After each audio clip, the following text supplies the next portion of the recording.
Residence schools తో మంచి చదువుతో పాటు all round development. Right age లో రైట్ ఫౌండేషన్ తో రెసిడెన్స్ స్కూల్స్ ఇప్పుడు హైదరాబాద్ అంతటా. ఆదిలాబాద్ జిల్లాలో రైతన్న సమస్యలను రేవంత్ సర్కార్ పట్టించుకోవట్లేదు.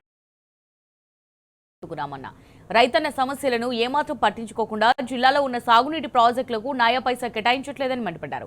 జిల్లాలో చెనక కొరట బ్యారేజ్ ప్రారంభోత్సవానికి వస్తున్న సీఎం రేవంత్ రెడ్డిని అడ్డుకుంటామని హెచ్చరించారు జోగురామన్న. ఆదిలాబాద్ జిల్లా పార్టీ కార్యాలయంలో ఏర్పాటు చేసిన సమావేశానికి ఆయన హాజరయ్యారు.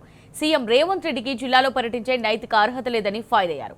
ప్రభుత్వానికి రానున్న మున్సిపల్, జెడ్పీటీసీ, ఎంపీటీసీ ఎన్నికల్లో ప్రజలే బుద్ధి చెప్తారన్నారు జోగురామన్న.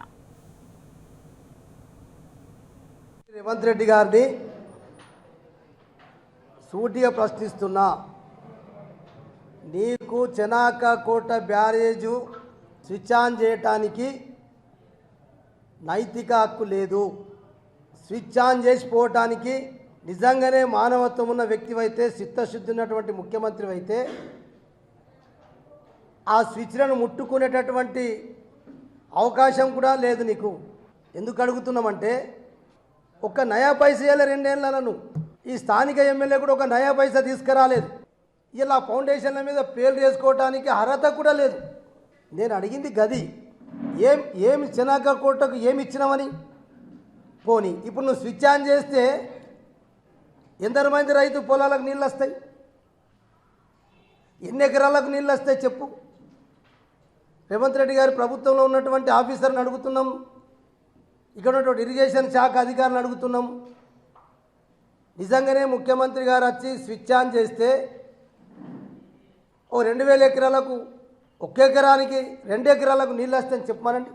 మా ముఖ్యమంత్రి గారు ఉన్నప్పుడు వచ్చి మేము స్విచ్ ఆన్ చేయలేకపోతున్నాం.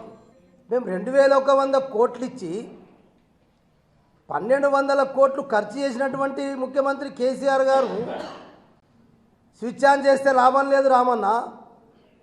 రైతుల పొలాలకు ఫీల్డ్ ఛానల్ మొత్తం చేసినాకనే అప్పుడు నేను వచ్చి స్విచ్ ఆన్ చేస్తున్నటువంటి కేసీఆర్ గారికి ఆలోచన ఎట్లుంది?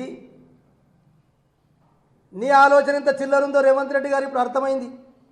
ఖచ్చితంగా ఆదిలాబాద్ నియోజకవర్గ ప్రజలు, ఆయకట్టుదారులు, నీతోటి మోసపోయినటువంటి అన్ని వర్గాల ప్రజలు ఖచ్చితంగా నీ ప్రోగ్రాంను అడ్డుకుంటారు. అడ్డుకోవడంలో బీఆర్ఎస్ పార్టీ వాళ్ళకు పూర్తిగా మద్దతు కూడా ఉంటుందని చెప్పి మరొకసారి మీడియా ద్వారా తెలియజేస్తున్నాం.